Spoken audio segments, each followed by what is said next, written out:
Hi ಸ್ನೇಹಿತರೆ, ಎಲ್ಲರಿಗೂ ನಮಸ್ಕಾರ. ಮುಂಬರುವಂತಹ ಸ್ಪರ್ಧಾತ್ಮಕ ಪರೀಕ್ಷೆಗೆ ಇಂಪಾರ್ಟೆಂಟ್ ಆಗಿರುವಂತಹ ದೈನಂದಿನ ಪ್ರಚಲಿತ ಘಟನೆಗಳ ಮಾಹಿತಿಯನ್ನು ನೋಡೋಣ. ಇತ್ತೀಚೆಗೆ ಸುದ್ದಿಯಲ್ಲಿರುವ ಭಾರತದ ಅತ್ಯಂತ ಕಿರಿಯ ಪೈಲಟ್ ಯಾರು ಅಂತೇಳಿ ಪ್ರಶ್ನೆ ಕೇಳಿದರೆ ಇದಕ್ಕೆ ಸರಿಯಾದ ಉತ್ತರ ಸಮೈರಾ ಹುಲ್ಲೂರ್. ಇವರು ಕೇವಲ 18 ವಯಸ್ಸಿನಲ್ಲಿ ಈ ಒಂದು ಸಾಧನೆಯನ್ನು ಮಾಡಿದ್ದಾರೆ. ಇವರು ಮೂಲತಃ ಕರ್ನಾಟಕದ ವಿಜಯಪುರ ಜಿಲ್ಲೆಯವರು. ಹಾಗೆ ಇವರು ವಾಣಿಜ್ಯ ಪೈಲಟ್ ಲೈಸೆನ್ಸನ್ನು ಹೊಂದಿರುವ ಅತಿ ಕಿರಿಯ ಭಾರತೀಯ ಎಂಬ ಹೆಗ್ಗಳಿಕೆಗೆ ಪಾತ್ರರಾಗಿದ್ದಾರೆ. ಸ್ನೇಹಿತರೆ, ಪ್ರತಿಯೊಂದು ಕರೆಂಟ್ ಅಫೇರ್ಸ್ ಕೂಡ ಮುಂಬರುವಂತಹ ಸ್ಪರ್ಧಾತ್ಮಕ ಪರೀಕ್ಷೆಗೆ ತುಂಬಾ ಇಂಪಾರ್ಟೆಂಟ್ ಆಗಿರ್ತವೆ. ಹಾಗಾಗಿ ಯಾರು ಕೂಡ ವಿಡಿಯೋ ಸ್ಕಿಪ್ ಮಾಡದೆ ಪೂರ್ತಿ ನೋಡಿ ಮತ್ತು ನಿಮ್ಮ ಸ್ನೇಹಿತರಿಗೂ ಕೂಡ ಶೇರ್ ಮಾಡಿ. ಹಾಗೆ ಮೊದಲನೇದಾಗಿ ಈ ಒಂದು ವಿಡಿಯೋಗೆ ಲೈಕ್ ಮಾಡಿ ಮತ್ತು ನಮ್ಮ ಚಾನಲನ್ನು ಸಬ್ಸ್ಕ್ರೈಬ್ ಮಾಡಿಕೊಳ್ಳಿ. ಹಾಗೆ ಮುಂದಿನ ಒಂದು ಕರೆಂಟ್ ಅಫೇರ್ಸ್ ಮಾಹಿತಿ ನೋಡುವುದಾದರೆ, ಇತ್ತೀಚೆಗೆ ಮಧ್ಯಪ್ರದೇಶದ ರತಪಾನಿ ಹುಲಿ ಸಂರಕ್ಷಿತ ಪ್ರದೇಶವನ್ನು ದೇಶದ 57ನೇ ಹುಲಿ ಸಂರಕ್ಷಿತ ಪ್ರದೇಶ ಎಂದು ಘೋಷಿಸಲಾಗಿದೆ. ಮತ್ತು ಸ್ನೇಹಿತರೆ, ಇದು ಮಧ್ಯಪ್ರದೇಶದ 8ನೇ ಹುಲಿ ಸಂರಕ್ಷಿತ ಪ್ರದೇಶವಾಗಿದೆ.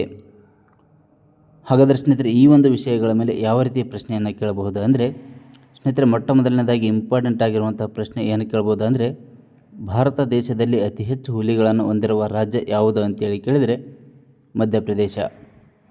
ಹಾಗೆ ನೆಕ್ಸ್ಟ್, ಇತ್ತೀಚೆಗೆ ಮಧ್ಯಪ್ರದೇಶದ ಯಾವ ಹುಲಿ ಸಂರಕ್ಷಿತ ಪ್ರದೇಶವನ್ನು ದೇಶದ 57ನೇ ಹುಲಿ ಸಂರಕ್ಷಿತ ಪ್ರದೇಶ ಎಂದು ಘೋಷಿಸಲಾಗಿದೆ ಅಂತೇಳಿ ಕೇಳಿದರೆ ಇದಕ್ಕೆ ಸರಿಯಾದ ಉತ್ತರ ರತಪಾನಿ ಹುಲಿ ಸಂರಕ್ಷಿತ ಪ್ರದೇಶ ಎನ್ನುವಂಥದ್ದು. ಹಾಗೆ ನೆಕ್ಸ್ಟ್ ಪ್ರಶ್ನೆ ಯಾವ ರೀತಿ ಕೇಳ್ಬೋದು ಅಂದರೆ, ಇತ್ತೀಚೆಗೆ ಘೋಷಿಸಲಾದ ರತಪಾನಿ ಹುಲಿ ಸಂರಕ್ಷಿತ ಪ್ರದೇಶ ಭಾರತ ದೇಶದ ಎಷ್ಟನೇ ಹುಲಿ ಸಂರಕ್ಷಿತ ಪ್ರದೇಶವಾಗಿದೆ ಅಂತೇಳಿ ಕೇಳಬಹುದು. ಇದಕ್ಕೆ ಸರಿಯಾದ ಉತ್ತರ 57ನೇ ಹುಲಿ ಸಂರಕ್ಷಿತ ಪ್ರದೇಶ ಎನ್ನುವಂಥದ್ದು. ಹಾಗೆ ಕೇಂದ್ರ ಪರಿಸರ, ಅರಣ್ಯ ಮತ್ತು ಹವಾಮಾನ ಬದಲಾವಣೆ ಸಚಿವ ಯಾರು ಅಂತೇಳಿ ಕೇಳಿದರೆ ಶ್ರೀ ಭೂಪೇಂದರ್ ಯಾದವ್ ಅವರು ಪ್ರಸ್ತುತ ಕೇಂದ್ರ ಪರಿಸರ, ಅರಣ್ಯ ಮತ್ತು ಹವಾಮಾನ ಬದಲಾವಣೆ ಸಚಿವರಾಗಿದ್ದಾರೆ.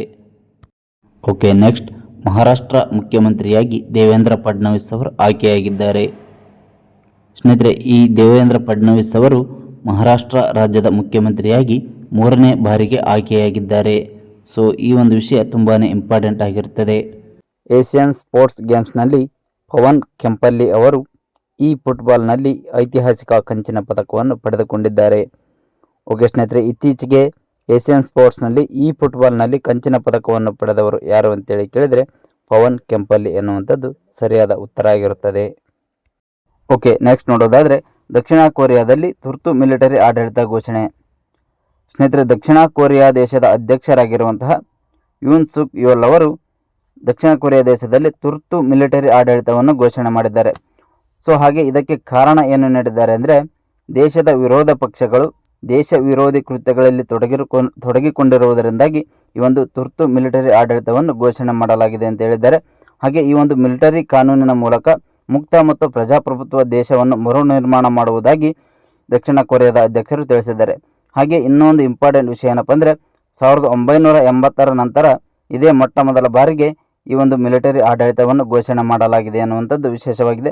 ಸೊ ಈ ವಿಷಯಕ್ಕೆ ಸಂಬಂಧಪಟ್ಟಂತೆ ಏನೆಲ್ಲ ಪ್ರಶ್ನೆಯನ್ನು ಕೇಳಬಹುದು ಅಂದರೆ, ದಕ್ಷಿಣ ಕೊರಿಯಾದ ಅಧ್ಯಕ್ಷರ ಹೆಸರನ್ನು ಸಹ ಕೇಳಬಹುದು. ಏಕೆಂದರೆ ಇತ್ತೀಚೆಗೆ ಈ ಒಂದು ದೇಶ ಸುದ್ದಿಯಲ್ಲಿರುವುದರಿಂದ ಆ ದೇಶದ ಅಧ್ಯಕ್ಷರ ಹೆಸರನ್ನು ಸಹ ಕೇಳಬಹುದು. ಅದನ್ನು ಸರಿಯಾಗಿ ನೆನಪಿಟ್ಟುಕೊಳ್ಳಿ.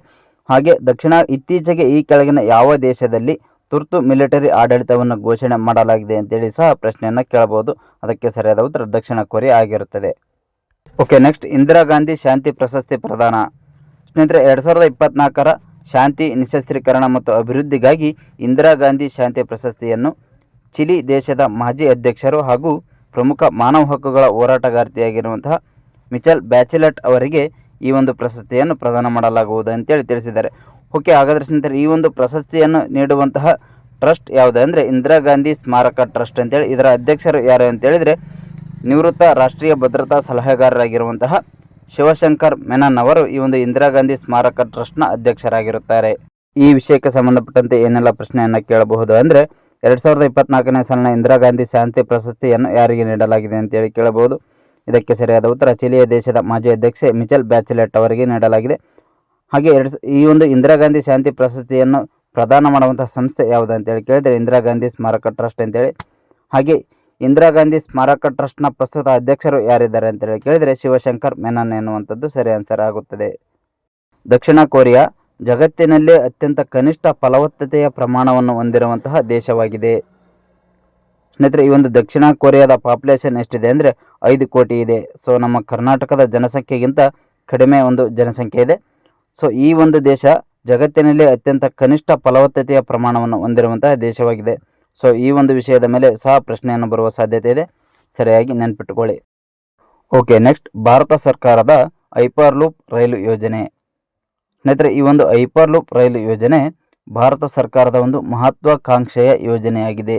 ಈ ಒಂದು ಯೋಜನೆಗೆ ಡಿಸೆಂಬರ್ 5ರಂದು 410 ಮೀಟರ್ ಉದ್ದದ ಹೈಪರ್ ಲೂಪ್ ಟೆಸ್ಟ್ ಟ್ರ್ಯಾಕ್ ಕಾರ್ಯವನ್ನು ಯಶಸ್ವಿಯಾಗಿ ಪೂರ್ಣಗೊಳಿಸಿದೆ.